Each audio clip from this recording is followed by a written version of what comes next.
Bismillahirrahmanirrahim. Assalamualaikum warahmatullahi wabarakatuh. Alhamdulillahirabbil alamin, tsumma alhamdulillahirabbil alamin. Assalatu wassalamu ala sayyidil mursalin habibina wa syafi'ina maulana Muhammadin wa ala alihi thayyibin wa sahbihi muntajabin wa tabi'ina lahum bi ihsanin ila yaumiddin. Sahabat Islam ramah, marilah kita senantiasa bersyukur kehadirat Ilahi Rabbi atas rahmat dan nikmat yang diberikan kepada kita semua. Mudah-mudahan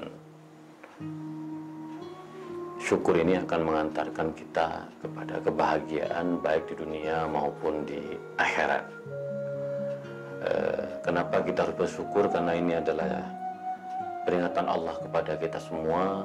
Kalau kita bersyukur, niscaya nikmatnya akan terus mengalir dan bertambah bagi kita.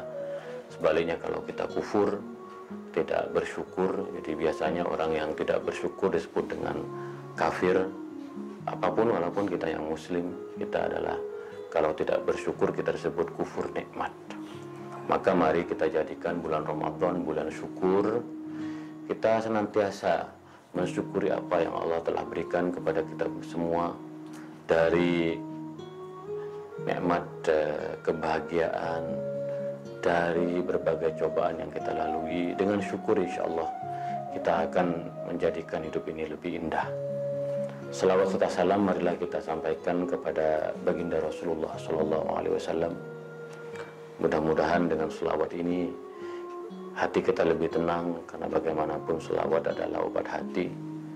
Bahkan selawat-selawat yang kita baca akan menjadi obat kita untuk keluar dari kepanikan, keresahan, kegelisahan. Li hamsatun utfi biha harul wabail hatimah al-mustafa wal murtada wa binahuma wa fatimah. Aku mempunyai 5 sosok yang begitu penting. Sosok-sosok itu akan menyembuhkan kita dari berbagai penyakit dan wabah yang ganas sekalipun, yaitu Al-Mustafa Nabi Muhammad SAW, Al-Murtada Imam Ali bin Abi Thalib, wa ibnahuma Imam Hasan dan Imam Husain, serta istri dan putri Rasulullah SAW, yaitu Sayyidah Fatimah Zahra. Mari kita berselawat setiap saat. Mudah-mudahan syafaat dan pertolongan dari Nabi Muhammad dan keluarganya akan menjadikan hidup ini lebih tentram, lebih nyaman, lebih jembar. Amin Allahumma amin. Nah, sahabat Islam ramah, seperti biasa kita akan melanjutkan mengaji Al-Quran Kitab Toleransi, sebuah kajian yang insya Allah akan memberikan manfaat kepada kita semua, karena kita akan menggali mutiara-mutiara di dalam Al-Quran untuk kita jadikan pedoman hidup kita, terutama dalam membangun hidup toleran. Karena bagaimanapun kita umat Islam harus menjadi obor bagi perdamaian, obor bagi toleransi, terutama di negeri ini. Karena kita tahu bahwa negeri ini Bhinneka Tunggal Ika, di mana di antara warganya berbeda-beda agama, berbeda-beda suku, berbeda-beda jenis kelamin, berbeda-beda keyakinan, berbeda-beda bahasa, tetapi kita sudah membuktikan bahwa kita bisa hidup toleran. Nah, kita tentu membutuhkan spirit, nilai, pesan yang semakin mengukuhkan kesadaran kita betapa pentingnya dari toleransi. Nah, oleh karena itu selama bulan Ramadan ini, alhamdulillah kita semua sudah bisa menghatamkan buku Al-Quran Kitab Toleransi. Nah, saya lihat di gramedia.com, ya, karena ini buku ini dicetak oleh grup Gramedia. Buku ini sudah tidak tersedia di Gramedia Store. Beberapa saya juga memesan buku ini melalui Tokopedia maupun Shopee, tapi rupanya masih belum mendapatkan. Jadi terima kasih saya mengucapkan kepada para pencinta pengikut dari Islam Ramah TV. Selamat mengkaji, membaca buku saya Al-Quran Kitab Toleransi. Nah, sekarang saya akan lanjutkan beberapa ayat yang tidak ada dalam buku itu, dan insya Allah nanti akan menjadi bahan dalam buku jilid yang kedua. Karena bagaimanapun ada ratusan, sekitar 300 ayat toleransi dalam Al-Quran yang perlu diketengahkan, yang perlu ditafsirkan, sehingga dapat menjadi pegangan hidup kita untuk membangun toleransi di negeri ini. Nah, tema kita seperti yang saya katakan tadi adalah menebarkan kebajikan kepada sesama. Nah, ini penting sekali karena toleransi itu hanya akan tumbuh subur di tengah masyarakat yang betul-betul menebarkan kebaikan di antara sesama. Maka Al-Quran menggaris bawahi. Nah, bunyi ayatnya adalah wal takun minkum ummatun yad'una ilal khairi wa ya'muruna bil ma'ruf wa yanhauna 'anil munkar wa ulaika humul muflihun wa la takunu kal ladzina tafarraqu wa ikhtalafu min ba'di ma ja'ahumul bayyinat wa ulaika lahum 'adzabun 'adzim. Nah, ayat ini menurut para ulama tafsir merupakan penegasan sekali lagi kepada kita umat Islam, wal takun, hendaklah di antara kalian, wal takun minkum, di antara kalian atau sebagian besar dari kalian, ummatun yad'un ilal khair, sebagai umat yang senantiasa mengajak kepada kebaikan. Nah, mengajak kepada kebaikan ini menurut Thuhair bin Asyur dalam tafsirnya At-Tahrir wa Tanwir merupakan al-akhlak al-karimah.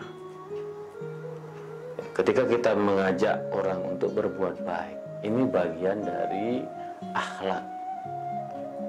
Kenapa?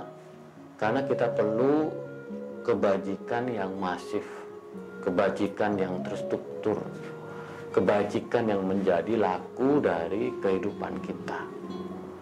Kalau kita menebarkan kebajikan kepada sesama umat manusia, baik seagama maupun yang berbeda agama dengan kita, maka ini akan menjadi uswatun hasanah, akan menjadi contoh, akan menjadi teladan. Nah, kalau kita sudah menjadi teladan dan contoh bagi perilaku-perilaku yang di dalamnya memuat kebajikan, maka ini akan membangun transformasi masyarakat yang toleran dalam skala yang besar dan masif. Orang-orang lain akan percaya bahwa Islam itu betul-betul rahmatan lil alamin. Maka ketika Banser menjaga gereja di malam Natal, ketika Banser menjaga kegiatan-kegiatan kelompok minoritas mazhab di dalam Islam, itu akan membangun satu kebanggaan, akan membangun harapan bahwa sesungguhnya umat yang mengajak kebaikan itu tidak pernah surut dan selalu ada dalam perjalanan sejarah Islam. Kenapa? Karena memang Islam itu intinya adalah ajaran tentang kebajikan, di mana kita terus-menerus dituntut untuk memberikan keteladanan. Thuhair bin Asyur mengatakan, ibarat anak kecil yang betul-betul terpukau, terlena kepada sesuatu yang baik atau mainan. Ketika ada mainan, anak kecil akan cenderung datang untuk mengambil mainan itu dan memainkannya. Nah, ketika begitu banyak contoh-contoh keteladanan tentang toleransi, amal-amal kebajikan, maka yang terjadi adalah fastabiqul khairat, yaitu berlomba-lomba dalam kebajikan. Nah, ketika semua kelompok, semua umat, semua pihak berlomba-lomba dalam kebajikan, maka disitulah akan terbangun toleransi dan kerukunan di antara sesama. Karena kemudian zero enemy, tidak ada musuh, semua berbuat baik, semua ingin menjadi terbaik, semua ingin menolong, semua ingin peduli, semua ingin berbagi.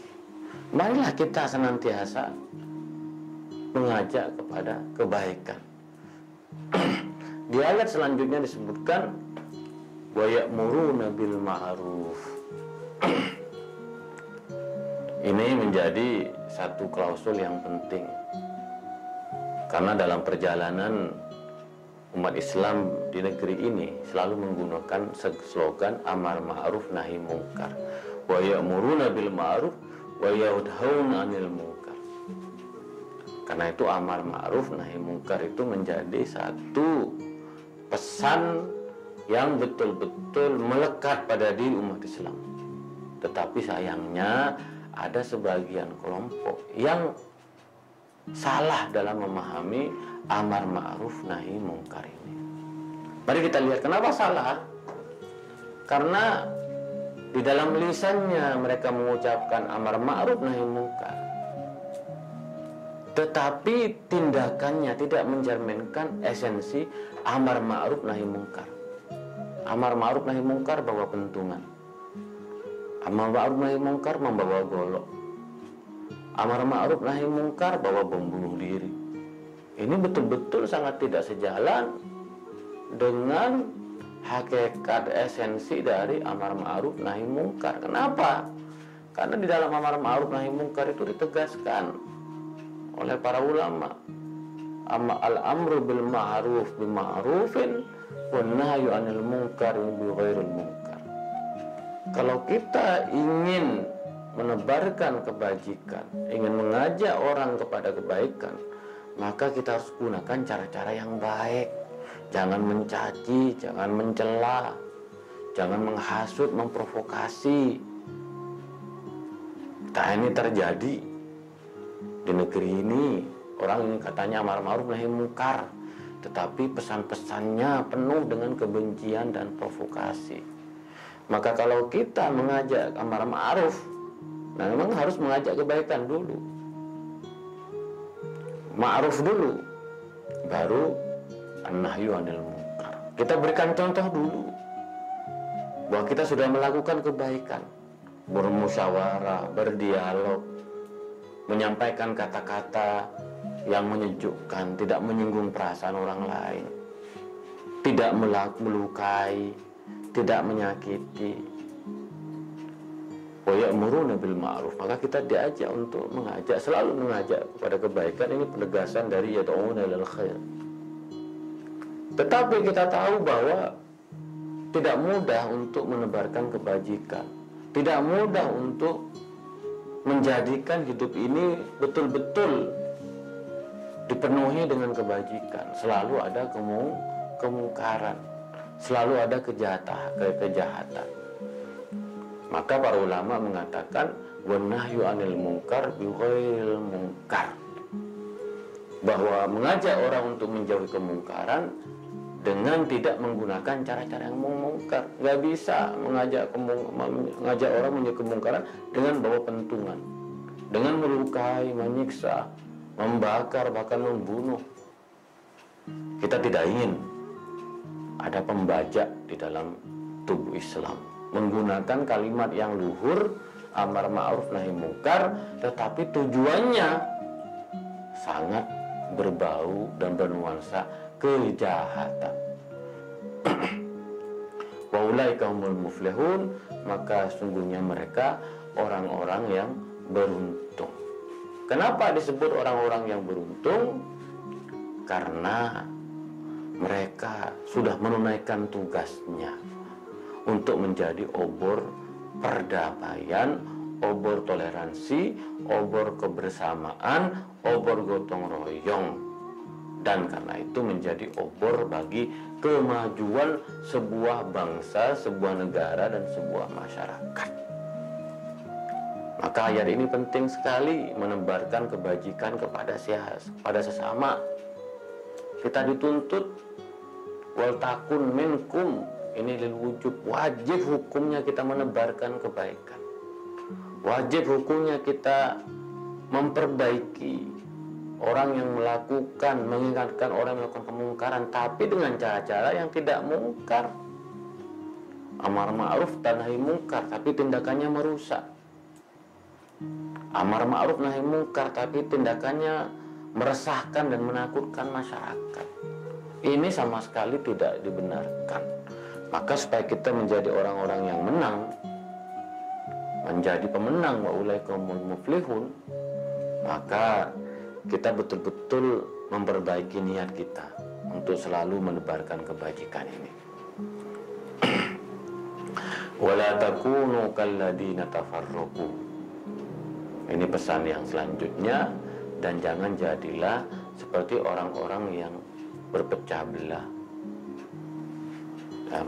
Thohir bin Ashur mengatakan, mengacu kepada umat-umat terdahulu Yahudi dan Kristen yang mereka karena perbedaan pandangan dan tafsir terpecah belah. Wakhtalafu min ba'di ma ja'ahumul bayyinah. Lalu mereka berbeda pendapat setelah sebelumnya didatangkan kebenaran. Waulaika lahum adzabun adzim, sungguhnya bagi mereka azab yang besar. Nah, kata Imam Thohir bin Ashur, salah satu perpecahan, salah satu perbedaan pendapat yang sangat berbahaya adalah takfir ba'dihumul ba'd, yaitu saling mengafirkan di antara sesama. Dan itu terjadi sejak umat terdahulu, dan kita umat Islam harus betul-betul mengambil pelajaran untuk tidak saling mengafirkan dan menyesatkan di antara sesama. Sebab kalau itu terjadi, maka kita tidak akan merasakan indahnya kebersamaan, indahnya toleransi. Wahai sahabat Islam Rama, sekali lagi, untuk membumbukan toleransi, mari kita jauhkan perpecahan di antara kita. Saya selalu menggarisbawahi perpecahan di antara umat Islam itu jauh lebih rumit dengan perpecahan dengan umat agama-agama yang lain. Ini masih menjadi tantangan kita bersama, di mana kita tidak siap hidup bersama di tengah keragaman dan perbedaan pandangan, terutama keragaman mazhab. Kita masih sering melihat di antara sesama umat Islam saling memecah belah, apalagi muncul fatwa-fatwa yang cenderung merugikan kelompok tertentu, fatwa sesat. Selalu saya garis bawahi, fatwa sesat itu dapat memecah belah kita sebagai umat Islam. Maka tugas kita adalah legowo, kita serahkan kepada Allah. Inna rabbaka wa'alam man dhalla an sabili wa a'lam bil muhtadin. Sungguhnya Allah yang maha tahu siapa yang tersesat dan siapa yang berada di dalam hidayahnya. Maka kita wala takunu kalladzina tafarraqu, dan janganlah kalian menjadi seperti mereka yang suka berpecah belah di antara mereka. Al-Quran mengatakan ini untuk kita belajar dari pengalaman agama-agama terdahulu, terutama Yahudi dan Kristen. Betapa perpecahan di antara mereka menciptakan satu skisme, satu psikologi, satu trauma, di mana hatinya tidak nyaman, di mana selalu dalam kegelisahan, di mana selalu dalam kekalutan. Lalu kemudian wakhtalafu, mereka memunculkan perbedaan pendapat di antara mereka. Ini yang tidak kita inginkan, saudara-saudara. Kita tidak ingin di antara sesama kita saling gontok-gontokan. Mari sebelum kita menebarkan toleransi dalam konteks yang lebih luas, kita harus berjuang bersama-sama untuk mengedepankan kebajikan. Kalau toh seandainya kita berbeda di antara sesama, mari kita duduk bersama. Kita sampaikan apa yang menjadi titik temu dari kita, apa yang menjadi titik beda dari kita. Jangan ekstrim, seolah-olah perbedaan mazhab dan kelompok di antara kita membuat kita tidak bisa untuk bersatu bersama-sama menjadikan agama ini agama Islam, agama yang rahmatan lil alamin. Seolah-olah perbedaan mazhab dan pandangan di antara sesama kelompok menjadikan kita kehilangan harapan tentang masa depan negeri ini. Jangan, sahabat Islam Ramah. Kita harus menjaga hubungan yang harmonis di antara sesama ini. Kita harus menjadikan kebinekaan di dalam intra-Islam sendiri sebagai kekuatan modal kita untuk membangun kebersamaan yang lebih luas dalam konteks kebangsaan. Maka sekali lagi kata Thohir bin Ashur, jangan saling mengkafirkan di antara sesama. Ini menjadi pintu bagi luka dan derita kita. Kita sudah belajar dari sejarah fatwa-fatwa yang di dalamnya menyesatkan, saling menyesatkan, mengkafirkan, menjadikan Islam kehilangan ruhnya sebagai agama yang rahmatan lil alamin. Wajah pertaruhan kekuasaan, wajah permusuhan yang menonjol, sehingga menjadi beban sejarah bagi generasi selanjutnya. Kita yang hidup pada zaman ini menanggung beban sejarah yang berdarah-darah di masa lalu. Maka sekali lagi, kalau dulu Imam Ali saja dikafirkan, bagaimana dengan kita zaman sekarang? Tidak boleh lagi ada mengkafirkan orang-orang yang betul-betul soleh, orang-orang yang betul-betul menjadi simbol dari tegaknya peradaban Islam itu sendiri. Maka sahabat Islam Ramah, hindari perpecahan di antara kita. Kalau ada perbedaan tafsir terhadap agama, mari kita jadikan perbedaan itu sebagai cara kita untuk saling menghormati, saling menghargai. Lalu kalau memungkinkan kita terus mencari titik temu, karena bagaimanapun Nabi kita sama, kiblat kita sama, Tuhan kita sama, negeri kita sama. Kenapa kita harus berpecah belah hanya karena pandangan 1 dan 2 dan 3 dan 4 dan 5? Bukankah persamaan di antara kita berbagai mazhab sangat luar biasa? Nah, disinilah cara kita untuk menghindari perpecahan dan perbedaan dengan cara, sekali lagi, waltakum minkum ummatun yad'una ilal khair. Jadilah kita sebagai umat yang selalu menebarkan kebajikan sehingga tidak tampak perpecahan dan perbedaan di antara kita. Kita dapat menerima apapun yang menjadi perbedaan kita. Perbedaan adalah rahmat, ikhtilaf ummati rahmah.